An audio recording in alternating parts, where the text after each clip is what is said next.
मित्रों, किसी से प्रेम करने की कोई वजह नहीं होनी चाहिए, क्योंकि प्रेम तो सिर्फ प्रेम है। यदि वजह है तो वो प्रेम नहीं हो सकता। आपकी पसंद अवश्य हो सकती है। जय श्री कृष्ण मित्रों, फिर एक बार बहुत बहुत हार्दिक स्वागत है आप सभी का। मित्रों, आज हम बात करेंगे जिनका नाम अंग्रेजी के पी लेटर से शुरू होता है और कन्या राशि है, उनके वर्ष 2025 के प्रेम संबंध और वैवाहिक संबंध के राशिफल की चर्चा करेंगे। मित्रों, ये वीडियो आप खुद के लिए भी देख व सुन सकते हैं, अपने मित्र या संबंधी के लिए भी देख व सुन सकते हैं। तो चलिए शुरू करते हैं। सबसे पहले बहुत ही संक्षेप में आपके स्वभाव की चर्चा कर लेते हैं। पी नाम वाले कन्या राशि वाले लोग प्रेम संबंध के मामले में बहुत ही भावुक और संवेदनशील साथी होते हैं। प्रेम संबंध में भी अपनी स्वतंत्रता बनाए रखना चाहते हैं। स्वतंत्रता बहुत प्रिय होती है। प्रेमी प्रेमिका हो या जीवन साथी हो, अपने साथी को कभी भी जानबूझकर चोट नहीं पहुंचाना चाहते, लेकिन अपने साथी की गलत बातों का विरोध अवश्य करते हैं। भरोसेमंद साथी होते हैं। अपने साथी का हमेशा साथ निभाने वाले होते हैं। चाहे कितना भी अच्छा समय हो या बुरा समय हो, साथ नहीं छोड़ते। प्रेम करने वाले दयालु स्वभाव के होते हैं, लेकिन ये प्रेम संबंध में किसी प्रकार के दबाव को सहन नहीं करते। मजबूरी में जुड़े रहना आपके साथ बिल्कुल पसंद नहीं करेंगे। ये वास्तविक प्रेम और व्यवहारिक प्रेम में विश्वास करते हैं।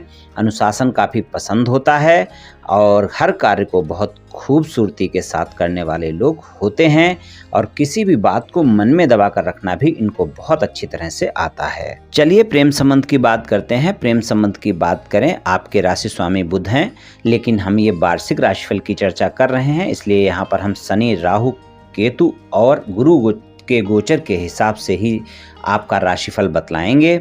तो अगर हम देखें, शनि देव जो है छठे भाव में 29 मार्च तक कुंभ राशि में रहेंगे और उसके बाद वो सप्तम भाव में आ जाएंगे, फिर पूरे वर्ष वहीं पर बने रहेंगे। गुरुदेव जो है आपके नवम भाव में होंगे वर्ष की शुरुआत में, और उनकी जो नवम दृष्टि होगी वो आपके पंचम भाव पर होगी। इसलिए प्रेम संबंध के मामले में अच्छे परिणाम देखने को मिलेंगे। लेकिन छठे भाव में शनिदेव होंगे। हालांकि गोचर में छठे भाव में शनिदेव अच्छा परिणाम देते हैं, लेकिन आपको तनाव से बचकर रहना है। अपने साथी के साथ बहस करते हुए कोई न कोई तनाव की आशंका हो सकती है, इसलिए किसी भी प्रकार की बहस में ना पड़ें। अपने साथी के साथ किसी भी तरह के टकराव से बचकर रहें, गलतफहमियों से बचकर रहें, और इस कारण वाद विवाद देखने को मिल सकता है। आपके रिश्ते में वाद विवाद हो सकते हैं, रिश्ते खराब हो सकते हैं, इसलिए सावधानी बरतने की जरूरत है। लेकिन गुरु का गोचर आपके नवम भाव में रहेगा और नवम दृष्टि भी वहां पर रहेगी, इसलिए प्रेम संबंध में जो भी बातें होंगी वो समाप्त हो जाएंगी। धैर्य और शांति की आवश्यकता रखनी है। मार्च के अंत में पंचम भाव के स्वामी शनिदेव आपके सप्तम भाव में चले जाएंगे, तो आप देखेंगे अच्छे परिणाम देखने को मिलेंगे। अगर प्रेम संबंध पहले से हैं, प्रेम संबंध को विवाह संबंधों में बदलना चाहते हैं, तो वहां पर भी अच्छे परिणाम देखने को मिल सकते हैं। अगर आप सिंगल हैं, किसी साथी की तलाश में हैं, तो वर्ष 2025 में ये तलाश आपकी पूरी हो सकती है। अगर आप प्रेमी प्रेमिका चाहते हैं या फिर अविवाहित हैं, चाहते हैं कि आपकी शादी हो, कोई ना कोई रिश्ता आए, तो वर्ष 2025 में ये इच्छा आपकी पूरी हो सकती है। अगर आप शादी योग्य हैं, शादी करना चाहते हैं, या फिर सिंगल हैं, प्रेम संबंधों में किसी साथी को चाहते हैं, तो वहाँ पर प्रस्ताव दें। आपका प्रस्ताव स्वीकार किया जा सकता है, और मार्च के बाद का समय वहाँ पर ज़्यादा बेहतर है। अप्रैल से लेकर मध्य मई तक का समय ज़्यादा बेहतर परिणाम दिखाएगा। पूरे वर्ष में ये समय ज़्यादा ही अच्छा रहेगा। गुरुदेव की नवम दृष्टि आपके पंचम भाव पर बनी रहेगी, इसलिए जो भी समस्याएं होंगी, क्योंकि राहु जो हैं वो आपके सप्तम भाव में गोचर में होंगे 18 मई तक, और केतु आपके राशि में ही होंगे, कन्या में ही होंगे 18 मई तक।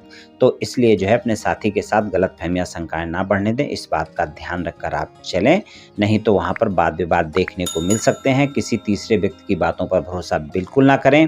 खासकर 18 मई तक के समय में बात ज़्यादा ध्यान रखकर चलें, वरना वहाँ पर भी वाद विवाद हो सकते हैं और शंकाएं हो सकती हैं, रिश्ते खराब हो सकते हैं। तो आपको मध्य मई तक के समय में थोड़ा सा ज़्यादा संबंधों में गलतफहमियां, शंकाएं ना होने दें, और ज़्यादा तालमेल बनाने की आवश्यकता रहेगी। इस बात का ध्यान रखकर चलें। हालांकि अप्रैल से लेकर और मध्य मई तक का लगभग 1.5 महीने का ये समय जो होगा, वो वहाँ पर ज़्यादा बेहतर परिणाम आपको दिखा सकता है।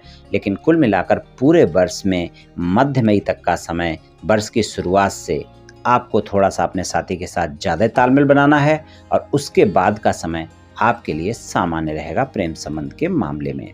वैवाहिक संबंध की बात करें, सप्तम भाव में मीन राशि है, स्वामी गुरुदेव हैं और गुरु का गोचर नवम भाव में रहेगा, तो अच्छा गोचर है। नवम भाव में गुरु गोचर में अच्छा परिणाम देते हैं।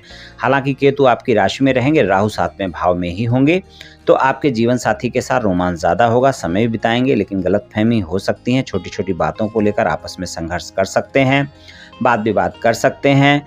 इस बात का थोड़ा सा ध्यान रखकर चलने की आवश्यकता है। हालांकि मध्य मई तक गुरु की दृष्टि आपके प्रथम भाव पर बनी रहेगी, इसलिए जो भी संघर्ष आएंगे, जो भी गलतफहमियां आएंगी, वो समझदारी से निपट जाएंगी। एक दूसरे की बातों को आप सुनेंगे और तालमेल बना रहेगा।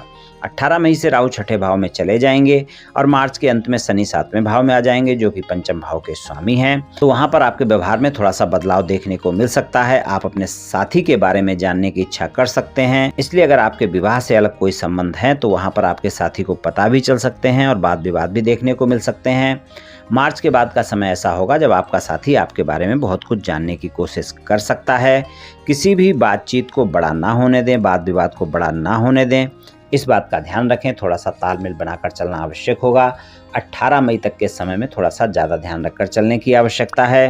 वैवाहिक संबंधों में मार्च के बाद का जो समय होगा, वहाँ पर आपके संबंधों में अगर ईमानदारी है तब तो कोई दिक्कत नहीं है। अगर ईमानदारी नहीं है तो वहाँ पर फिर आपस में बहुत जल्दी छोटी छोटी बातों को लेकर वाद विवाद हो सकते हैं, क्योंकि अगर आपके विवाह से अलग कोई संबंध है तो वो आपके साथी को पता चल सकते हैं। कुल मिलाकर चाहे वैवाहिक संबंध हो चाहे प्रेम संबंध हो, आपको तालमेल बनाकर रखना है वर्ष 2025 में। अगर तालमेल बनाकर नहीं रखेंगे तो संबंध बेहतर नहीं देखने को मिलेंगे। विवाहित लोगों के लिए वर्ष 2025 में मध्य मई तक का समय ज़्यादा बेहतर है। वहाँ पर आपका कोई न कोई रिश्ता हो सकता है। अगर आप रिश्ते की तलाश में हैं, शादी योग्य हैं या कोई बातचीत चल रही है उसको पूरा करना चाहते हैं, तो वहाँ पर भी आपको सफलता मिल सकती है। और अगर प्रेम संबंध पहले से हैं, आप अपने परिवार वाले लोगों को मिलाना चाहते हैं, बातचीत करना चाहते हैं, तो वहाँ पर भी मध्य मई तक का समय ज़्यादा बेहतर है। और आप देखेंगे कुछ प्रेम संबंध वाले लोग ऐसे होंगे जिनके प्रेम संबंध विवाह संबंध में बदलेंगे भी इस समय के बीच में। कुल मिलाकर अगर देखें, प्रेम संबंध और वैवाहिक संबंध में सामान्य सा समय रहने वाला है। पी नाम वाले कन्या राशि वाले लोगों के लिए वर्ष 2025 में मित्रों, ये राशिफल सामान्य राशिफल है। ये सभी जातकों पर पूर्ण रूप से प्रभावी होगा ऐसा संभव नहीं है, क्योंकि आपकी जन्म कुंडली पर भी बहुत कुछ निर्भर करता है। आप सभी स्वस्थ रहें, आयुष्मान रहें, धनवान रहें, ऐसी मेरी श्री कृष्ण भगवान से प्रार्थना है। जय श्री कृष्ण, जय श्री राधे।